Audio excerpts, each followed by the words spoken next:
Hey, what's going on, YouTube? Welcome back to my channel. This is Free Unfiltered Vibes with your boy Sean Mack. If you're new to my channel, you're in for a good one. Today's topic at hand, we're talking about wealth destruction. All right, so this goes out, you're talking about 20, 30-year-olds. We'll go this way. We're just cruising through the neighborhood. It's real cold and icy, and I don't want to walk. But today we're talking about wealth destruction. How you could destroy your wealth and just never become wealthy. All right, wealth is something that you got to start thinking about in your 20s. So I know a lot of times you think of the 20s as just practice. Like, I can make all the mistakes I need to make in my 20s, and then 30s is when I'm going to start living right and just do everything right for men and women. But it starts in your 20s, because if you make a decision in your 20s, it could affect your 30s. Like, you can set yourself back 10, 20 years just by a decision you make, you know, in a small amount of time. You know, I hear about it a lot. It'd be guys, early 20s, they out at a party and they get upset. And within those 30 seconds, it could be less than that, 10 seconds, they done lost their whole life.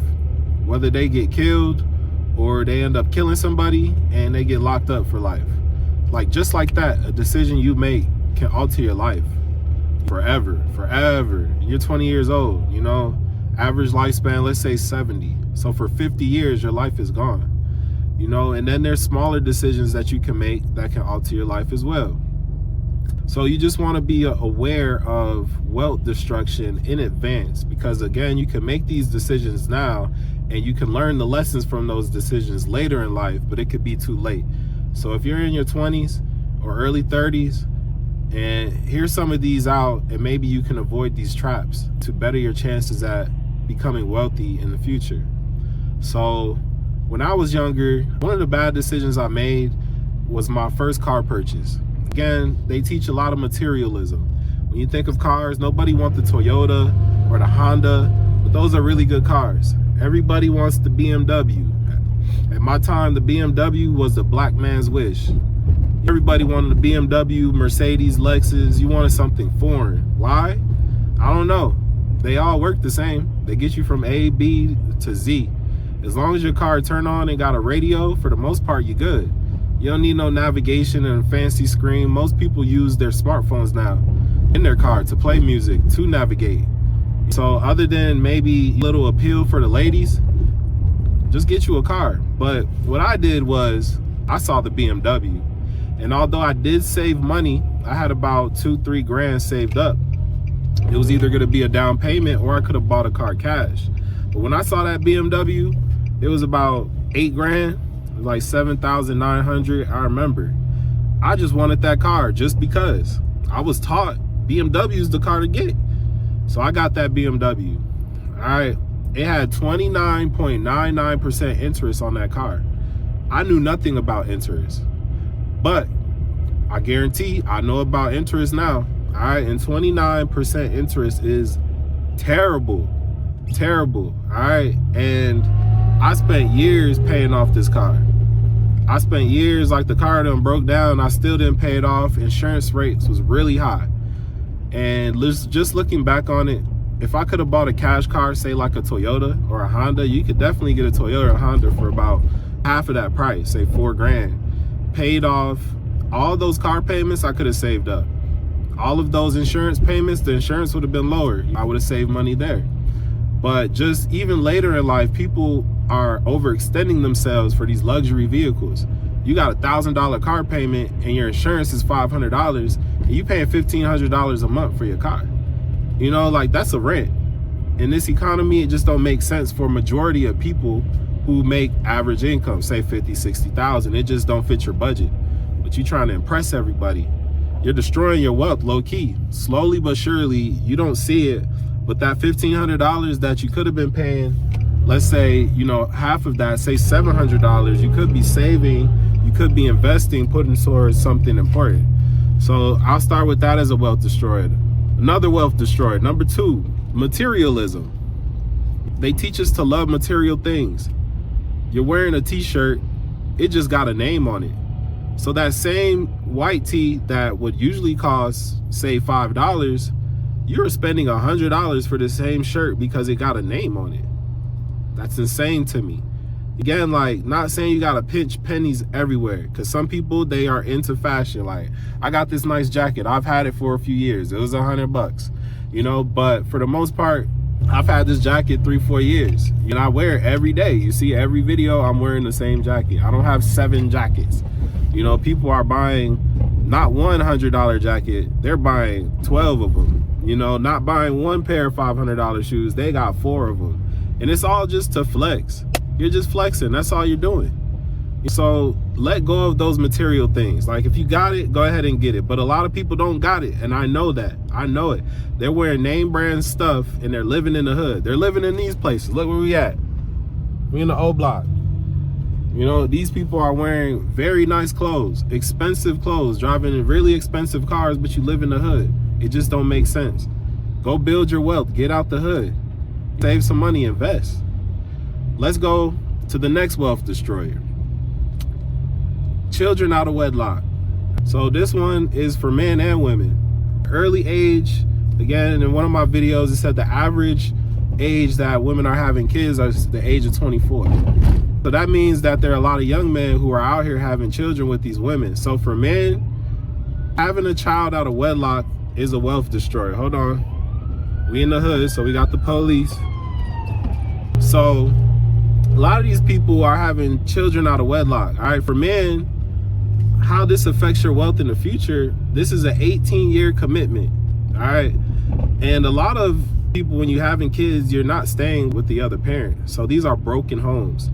So now we living in 2 separate places. We're paying 2 rents, we're paying 2 utilities, we're paying for 2 cars. You know, so when that family's broken, you're paying double just to live. You're paying double living expenses. So again, if you cut that in half, let's say you're paying $6,000 a month just to maintain your life, and your baby mom or your baby dad is spending $4,000 to maintain their life. When if you could stay in one household, that's $10,000 to the household, and you're only paying for half of those living costs because now you're sharing those costs. But when you break up as a family, now you have 2 separate costs. Now, you know, if you're in court, you gotta pay court fees, you're paying for lawyers, you're paying child support. Like, these are wealth destroyers. You got someone taking money out your check for 18 years. You know, that messes with your mental. So now you don't even wanna make money. You trying to make as little money as possible. All right, you're trying to make as little money as possible in your prime earning years. This is a time where you should be chasing that bag.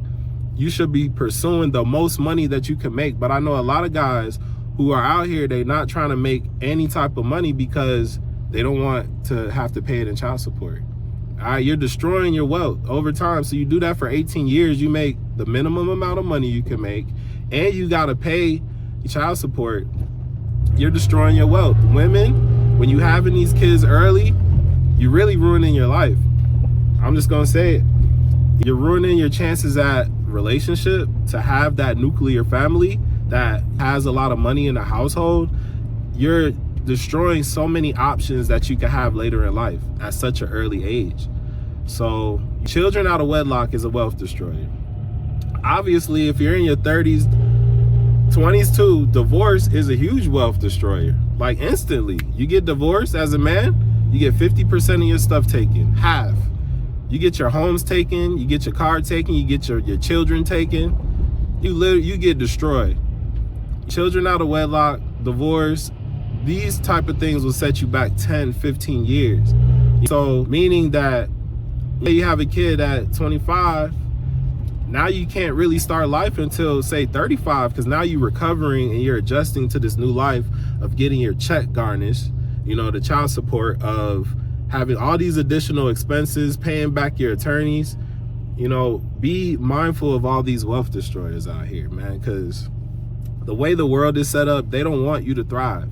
That's why all these systems are in place. They may not make sense, but at the end of the day, this is the world that we live in. They force material things on you through the media. They have these systems where they are trying to break apart your family because there's more money in it for them in doing that. So this is an obvious one. drugs and alcohol. Drugs is a wealth destroyer. You get hooked on drugs, you become dependent on it, and you see it all the time. Crackheads selling their lives just to get that high. And it works with other drugs as well. I see it. Weed smokers lose your motivation. You don't notice it when you're on it, and you just try to think that it's not affecting your life. But the weed is affecting your life. Becoming dependent on alcohol can affect your life. I know alcoholics, just always trying to get a drink. You know, they just never in their right state of mind. They can't focus and be disciplined on anything because the drugs and the alcohol took over their brain. So if you can avoid heavy drugs, I know in today's world, everybody's on the marijuana. Everybody's doing edibles, everybody's smoking weed. But let's just stay away from the harsher drugs for beginners. The heroin, the meth, the cocaine. You know, don't build a dependency on those. Don't build a dependency on weed. I'll throw that in there. Don't become alcoholic. I'm not saying don't drink. Have a drink every once in a while. When you go out, go have a beer. Have 2 beers. Have 2 drinks on your birthday. But to be out and just buying bottles on the block, just drinking, just hanging out every day, you drinking every day, you buying a bottle going home by yourself just to drink, that's a little ridiculous, and you're destroying your wealth and you don't even know it. Because think about what you can replace these habits with. You could be doing something so much more productive than just wasting your time. Go read a book, go to the gym, travel, be around valuable people. You know, so these are just some ways that you can destroy your wealth in your early years. So you want to be mindful of that. If you're not thinking this way, say in your 20s, like, don't wait till your 30s to start thinking this way. You could get a head start. And even if you're in your 30s and you live in this life, go ahead and make the switch. All right, because 40s, whatever you do in your 30s is going to go into your 40s and 50s. The drug's going to make you look old. It's going to have you look out here looking crazy. You don't want to be out here looking like a crackhead. You know, we want to be 40. We want to be youthful. We want to, you know, look at me, 37 years old, baby. I dyed my grades, but, you know, I look good. I used to smoke weed. I used to drink a lot in college, but now I don't drink anymore. I haven't smoked for about 7 months now, going into 8. I'm very proud of myself. Before that, I smoked every day, multiple times a day for years, you know, and I got no excuse for myself for where I'm at. So that's my video for today, man. Thanks for tuning in. I hope you got something from this video. Go ahead, hit the like button, share this message with people that you think might need it. Subscribe, of course, show some love in the comments. Till the next one, peace.